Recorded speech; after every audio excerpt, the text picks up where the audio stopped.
While I'm walking along with the wind in my nostrils, the sun beaming down, warm and bright,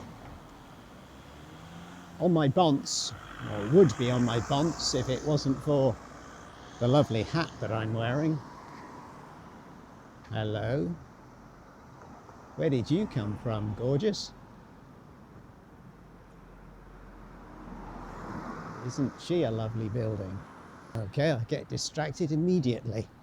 I just thought I'd talk to camera right now, because if you're coming to Klaipeda and you're wanting to see a few extra things, some things which are frankly damn difficult to impossible to see on your own, then at the Klaipeda hostel, if you have a word with the owners, they can give you the option to go on essentially a sort of private tour for a few people staying in the hostel who are interested in visiting places such as the former Soviet missile base, secret establishment, which I think honestly you can just about get to with an awful lot of planning and sorting out, and maybe having to run the risk of needing to hike.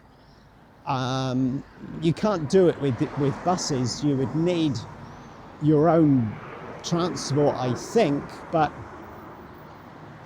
Martinas is available at an agreeable date and agreeable time and at an agreeable cost to satisfy a small group of people staying at the hostel who might be interested in going on that type of excursion out of Klaipeda, which is something pretty different. I would say definitely give that a thought. Back to the possibilities of what you can see and do outside of Klaipeda, other than the blindingly obvious and what you're liable to read about online, no matter what source your information is coming from. So we've got the Soviet missile base. That's a possibility, which isn't going to otherwise be open to you. Another one is, if you're traveling as I am from Klaipeda to Kaunas, but for example, there are 4, 5, 6 of you, and you want to go a tad slower and go by a different road, a road that runs south of the main road, and it takes in several old Lithuanian manor houses, riverside views, historic places of interest, nice landscape. You're not on a motorway for 3 hours, in other words. You're actually stopping somewhere for lunch. You're getting access to see some historic sites which you wouldn't otherwise see. Hello, you saucy bunnies. Oh, and there's a dominatrix crow, potentially. But who knows what was in the artist's mind. There's always the road as an option, sir. There's no cycle path here. So there are 2 excursions which you do need a few people to make it worthwhile going on these alternative trips, because otherwise, frankly, Martinas isn't going to be able to cover his costs, never mind make sense for his own time to put together a little tour for you if there's just one person, or even if there's just 2 people. But you never know, you can always negotiate. And he's also up to doing personalised tours, taking people round Klaipeda. You might like to ride in his old, I think it's something like a 70-year-old former US Marine Jeep, sort of World War II era.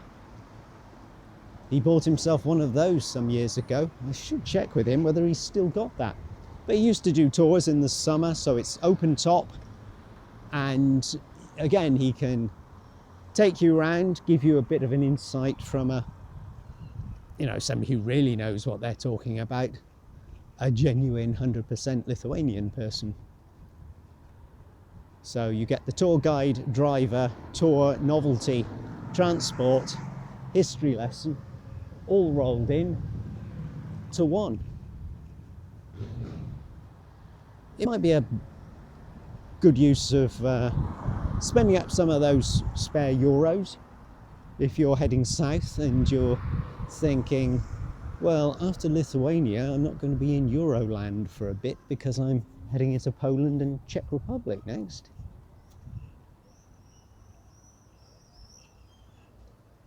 Just some thoughts for you. And it's better to be forearmed with this knowledge, which you can just completely ignore if you like. It's entirely up to you. I'm not working on a commission. I'm just putting it out there that there are these options for you if you fancy taking advantage of seeing something that most people who even come to this part of Lithuania wouldn't normally see. And I would suggest today isn't a good idea. Late morning isn't a good idea today to go visiting this museum. Bless them, lots of young kids, totally uninterested, but they're on a school trip and that's making it fun for them. But let's face it, that looks like hell, doesn't it? An attractive looking museum, but a nightmare if you're not an 8-year-old kid in that class or from that school. But I'm sure they'll have some innocent fun running around and screaming, and you can go back another day, or maybe give it an hour or two and then go back and see if the museum's clear of trouble. The staff have wiped up the broken porcelain and spilled blood, and you can have the place perhaps to yourself and walk around in serenity. Oh, hello, what's this? Crikey. You really do have to be on your toes, because no matter how much you may read in advance that, much of Klaipeda was absolutely bombed to bits during the war, and there was a huge fire as well before that, which destroyed many of the old buildings. There are some treats. There are definitely some treats in existence. If you're interested in architectural stuff, and old buildings, and old history, and atmosphere. If you're not, then you might be getting thoroughly bored watching my videos, but still continuing for some inexplicable reason. Must be the charm of the narrator, I suppose. Or you really can't be bothered to just click next video. Perhaps this irritatingly comes up as a recommendation and you don't know why. Oh, it's another one of those walkie-talkie channel videos being recommended. Why does YouTube do that? Why does YouTube do that? I don't understand. Ooh, that's something saucy, isn't it? She claims to be an angel, but yes, I didn't dare get too close because naked young lady with angel's wings. Very attractive little metalwork piece. But whew, I'm hot enough as it is with this jacket. I think I'll have to take it off now. Oh, hello there. What are you doing sat here all on your own? You should be getting admired by many folk. This, no doubt, is showing us a little bit of how it used to look. Everything's in fluent and beautiful Lithuanian, and it's also in Braille, which is something you don't see every day. My dad would have appreciated that. Liepu Gatva. So this is how the road used to look. And what are we looking at? Is this, I think, the attractive museum where all those school children were bundling into? And here is the handsome building under some renovation, which I believe serves as the post office. Can't really miss it walking down this road, the big red brick building.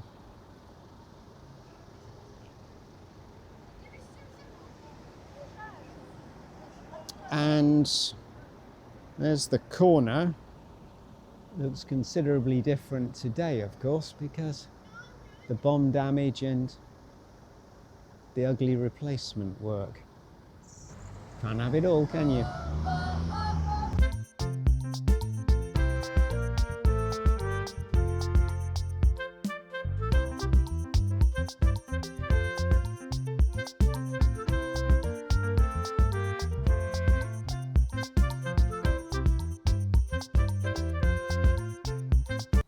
Eastern side of the old town. There's got to be something cool up there, hasn't there? These steps are inviting me. Let's take a look. And once we come up here, we see that this must be a modernised, reinvigorated walkway which once stood at the top of a defensive mound, part of what they call Jonas Hill Complex. Nice big park area down there for kids. Here though, I don't think there's anything apart from these sloping defences. Nothing of any original structure which once stood up on this hill. It's not the castle hill. The castle is over on the western side of the old town. This is the eastern side. It's all pretty much bereft of anything at all, really. Don't think, we're going to learn much from this. 17th to 18th century bastion. That's a nice set of steps down to the moat, I was going to call it. I suppose I can call it a moat. The water inlet. Straight from the sea, the harbour, into the moat. The weird thing was, I woke up just before 6 o'clock this morning. I'd had a very peculiar dream. I won't go into the details of that, but it was a bit of a horror type dream. Ooh. And I looked outside the window. It was daylight, of course, and it was also incredibly misty.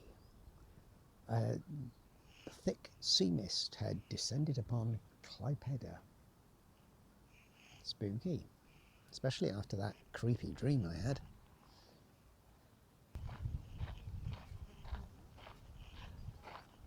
I just thought this would be a pretty good location for that Japanese game show.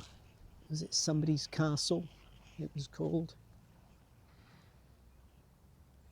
Where they have to go over different things, floating on water to get from point A to point B.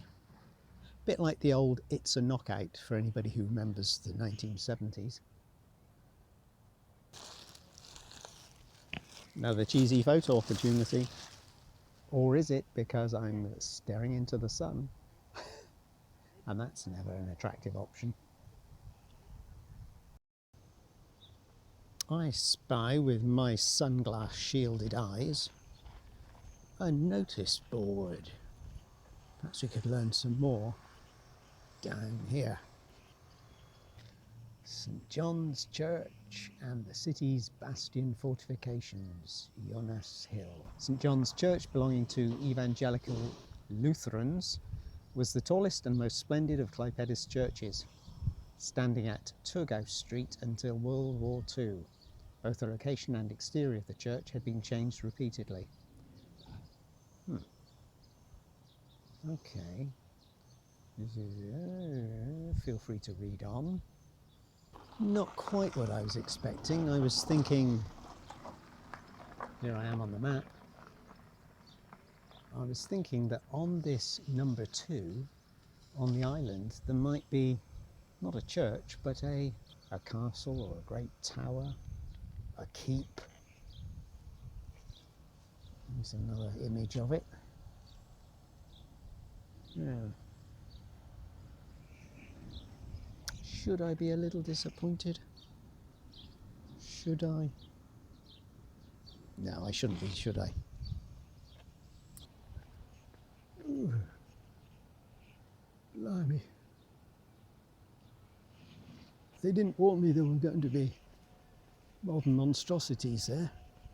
Should have a warning sign. Lucky I wasn't driving a vehicle. Probably that's what's caused the damage to these brick walls. Drivers losing control when confronted by ugly modernness. Okay.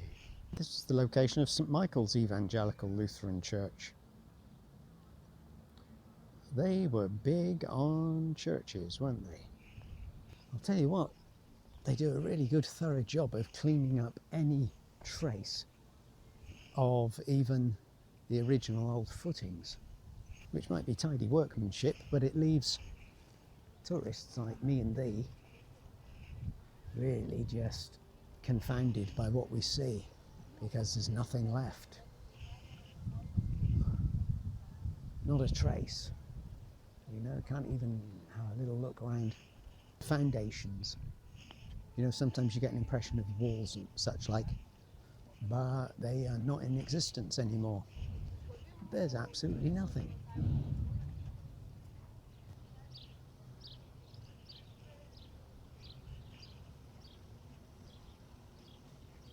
Hooray! A public toilet. It's 30 euro cents. That shouldn't break the bank, should it? It's a whole lot better than peeing your pants, I would say. I love the sails there. Can you see the detail?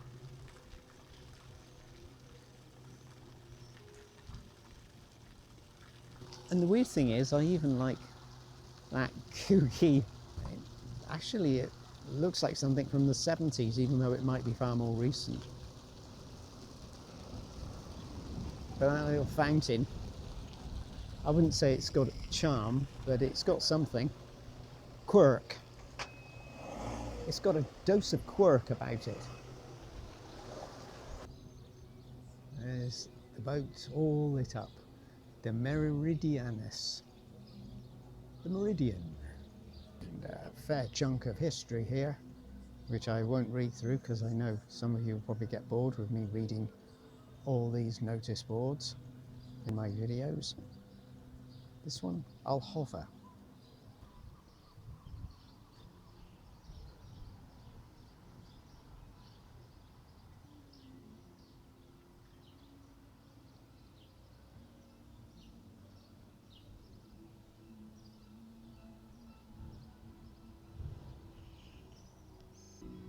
And across the river on the other side there's another nice park. Goes on for a bit, which is good. Stretches down either side of the bridge, in that direction towards the old ferry terminal, which foot passengers and cyclists would need to go to in order to cross over to Smiltina. A short 5-minute ride with the ferry. But the park also extends way down there, and there's a nice big children's area as well at the end of it, and there are often events there. It's a setting for festivals, particularly during the summer, so you might be wandering there and just come across something unexpected, particularly of course if there's something going on at the weekend.